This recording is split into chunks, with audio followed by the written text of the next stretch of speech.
My 28-year-old brother JC proposed to hit girlfriend Issy over the summer. The background to this whole drama is that I plan a lot of parties, and earlier this year I planned the wedding of my boyfriend's sister and was a bridesmaid. I am not a professional. I just have a good grasp of aesthetics and know a lot of people in the local area, so my friends ask or I offer to help with party event planning sometimes. About 6 weeks ago, I got a call from Issy asking me to be her maid of honor. I was very surprised because we don't know each other well and my calendar in the early part of the year is so hectic, I really don't have time. I was upfront with her about this, telling her how flattered I was and that I would be happy to be a bridesmaid if she wanted, but I just wasn't able to take on MOH responsibilities. Issy was annoyed about this and admitted she had expected that I would accept being mock and offer to plan the wedding with her, since I had for my cousin previously and my boyfriend's sister. I said again that if she wanted me to be a bridesmaid, I'd happily do that, but I wasn't going to plan her wedding or associated events. She begrudgingly accepted this, but I had a feeling when it came time to officially have bridesmaid, I wouldn't be one, which is fine. JC never brought this up, so I thought no more about it. A couple of days ago, I got a call from the event coordinator of a hotel I've used for events in the past. This person had questions about my wedding requirements. I was confused, obviously. It transpired that Issy had called this hotel and used my name to get an appointment with the coordinator, and then further dropped my name to try to secure a sizable discount, saying that I was involved in planning the wedding. I was mortified. On a hunch, I called the owner of the restaurant, where I held my parents' anniversary party, to ask if he'd had any contact about an event I'm planning. He had. Again, Issy had called about hosting a bridal shower, again asking for a discount based on my name. I called Issy and said she had the nerve to be touting my name around, embarrassing me in front of people I know and work with, all without my knowledge. We argued. Issy said it shouldn't have been a big deal to mention me, since I wouldn't help her, it's the least I could do, to which I said not, when you try to lowball my contacts and don't even ask me if I'm okay with you using me as a contact. The argument went on until I called her an entitled bridezilla and hung up. JC says I shouldn't have said that to her and just let the venues tell her no on their own, but I think it's nuts that she feels entitled to use my name and then run it through the mud with people who have really helped me in the past. Am I the idiot here? Now for a few comments before the update. Comment 1, not the idiot. That is bananas behaviour on her part. She and JC are acting like there is no harm or impact of this, but there is, and they are harassing the name you've built for yourself without your consent or involvement. The way you stood up for yourself was entirely reasonable and appropriate. Comment 2, not the idiot. It makes sense that you called Issy out for violating rules by using your name without your consent. Now for the update. A lot has happened since the last time I talked about the whole wedding planning incident with my brother JC's fiancée, Issy. After the whole argument about her using my name to try to get discounts at venues, things cooled down for a bit. I thought maybe we'd reached an understanding, but boy was I wrong. The next few weeks were a blur of passive-aggressive texts and awkward family dinners. Issy seemed to be on a mission to make me look bad in front of our family. She'd drop hints about how stressful wedding planning was without a maid of honor to help, and how she had to do everything on her own. It was clear she was trying to guilt me into stepping up, but I stood my ground. I had already told her I couldn't commit to that role, and I wasn't about to let her manipulative tactics change my mind. Things really came to a head when I found out that Issy had been talking to my friends behind my back. She'd been reaching out to them, asking if they could convince me to help with the wedding planning. My friends, knowing the situation, were quick to tell me about her attempts. I was furious. It felt like a major breach of trust, and it was clear that Issy was not going to let this go. I decided to confront Issy about it. I called her up and asked her point blank why she was involving my friends in our disagreement. She got defensive, saying that she just wanted a beautiful wedding and thought I could make that happen. She didn't seem to understand that it wasn't about the wedding. It was about respecting my boundaries and the fact that I had already said no. The conversation quickly escalated, and we both ended up saying things we probably shouldn't have. I told her that she was being completely unreasonable and that she couldn't just bully people into doing what she wanted. She accused me of being selfish and not caring about my brother's happiness. We ended the call on bad terms, and I was left feeling both angry and a little guilty.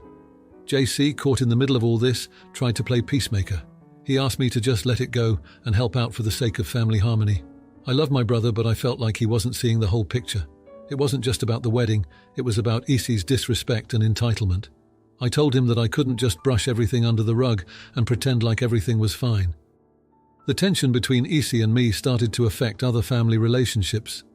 My parents were getting stressed out by the constant bickering, and it was putting a strain on my relationship with JC. He was getting more and more frustrated with both of us, and I could tell it was taking a toll on him.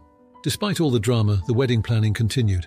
Issy managed to find a new maid of honor, a friend of hers who seemed all too eager to take on the role. I was relieved, thinking that maybe this would take the heat off me, but it only seemed to make things worse. Isi would make a point of talking about how amazing her new maid of honor was, clearly trying to make me feel bad for not taking on the role myself. As the wedding date got closer, the family was walking on eggshells around Isi and me. It was clear that this wasn't going to be resolved anytime soon. I was still a bridesmaid, but every fitting and meeting was filled with tension. Isi would barely speak to me, and when she did, it was usually to make some snide remark. The latest development came just a few days ago. I found out that Isi had been telling people that I was jealous of her, and that's why I wasn't helping with the wedding. It was such a ridiculous accusation that I couldn't help but laugh, but it also hurt. It felt like she was trying to turn everyone against me. Now, with the wedding only a month away, I'm dreading the thought of having to spend an entire day pretending to be happy for Isi when all I feel is frustration and resentment. I'm worried about how this is going to affect my relationship with JC in the long run. He's my brother, and I hate that we're at odds over this. I'm stuck between a rock and a hard place. I don't want to cause a scene at the wedding, but I also don't want to let Isi think that her behavior is okay. It's a mess, and I have no idea how to fix it without making things worse. The unresolved tension is hanging over us like a dark cloud, and I'm not sure if there's a way to clear the air before the big day. Now for the comments, comment 1. Honey, you're not a party planning service, and it's not your job to bend over backward for Isi's dream wedding. It's one thing to ask for help, quite another to exploit your skills and name for discounts. Stand your ground and don't let her guilt trip you. Family or not, your time and energy are valuable. Comment 2. Oh, the drama.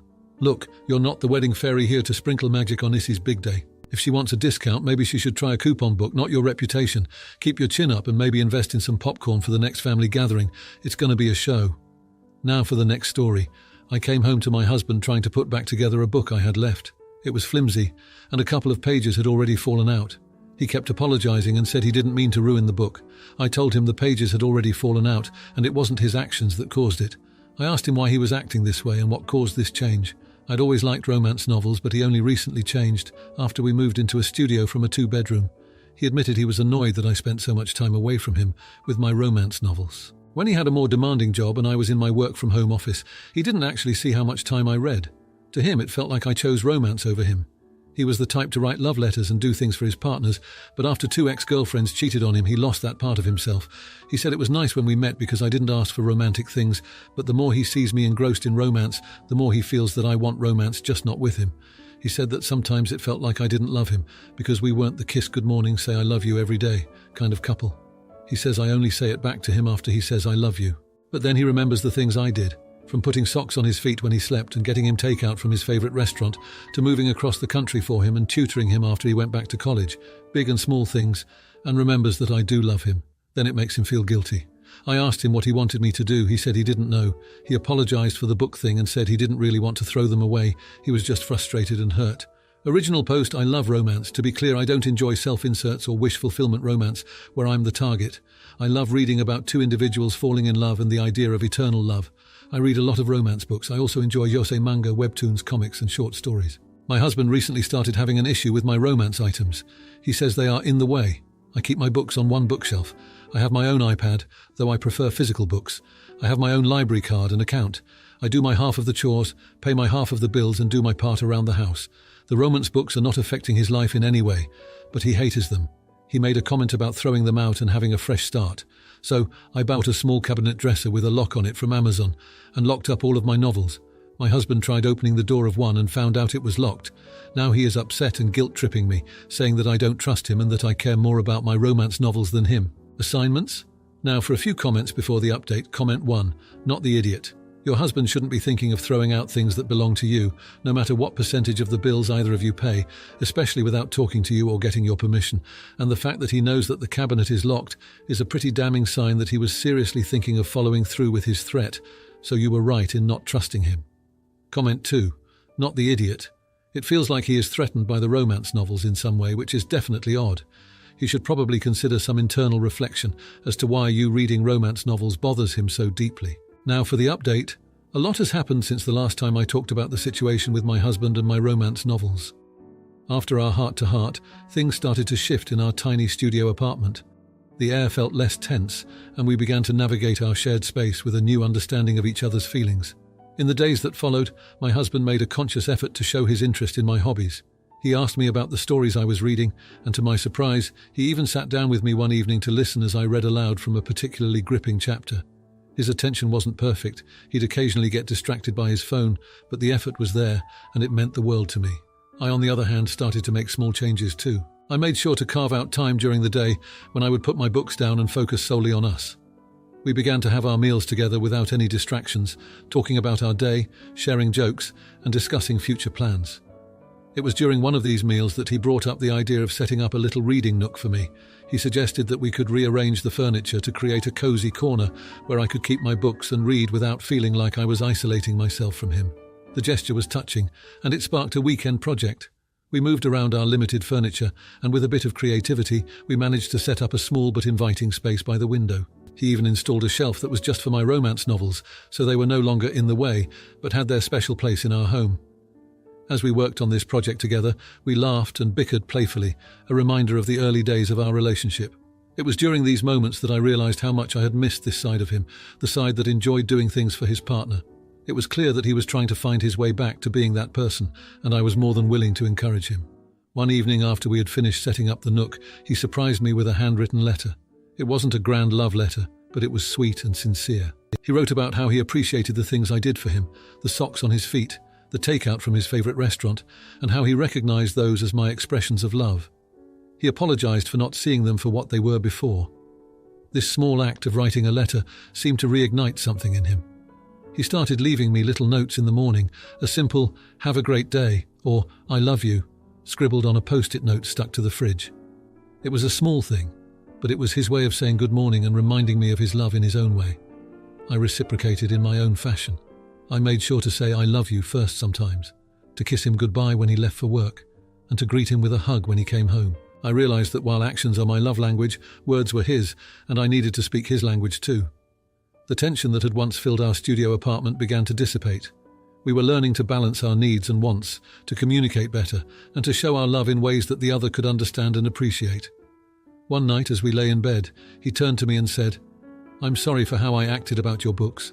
I guess I was just scared of losing you to those perfect romances." I squeezed his hand and assured him that those stories were just fiction and that our imperfect, real-life romance was what truly mattered to me. As we move forward, I can see that we're both trying, and that's what counts. We're not the kiss good morning, say I love you every day kind of couple, but we're finding our way to show love in the ways that feel right for us. And while we still have our challenges, I'm hopeful. We're building a future together, one small gesture, one conversation, one compromise at a time. And maybe, just maybe, we're crafting our own real-life romance story, flimsy pages and all. Now, for the comments. Comment 1. "Oh honey, locking up those steamy novels like they're the crown jewels? I get it, your man's feeling like a dusty book on the shelf, but the answer isn't in a padlock. Time to pen your own love story, make him the swoon-worthy hero, and show him he's your #1 bestseller." Comment 2. "Been there. My partner thought my gaming was me choosing orcs over affection. We had a heart-to-heart, and now we schedule weekly co-op sessions. It's all about finding that sweet spot where your hobbies don't hog the love spotlight. Balance is key, just like in a good RPG. If you like this video, you'll probably like these too.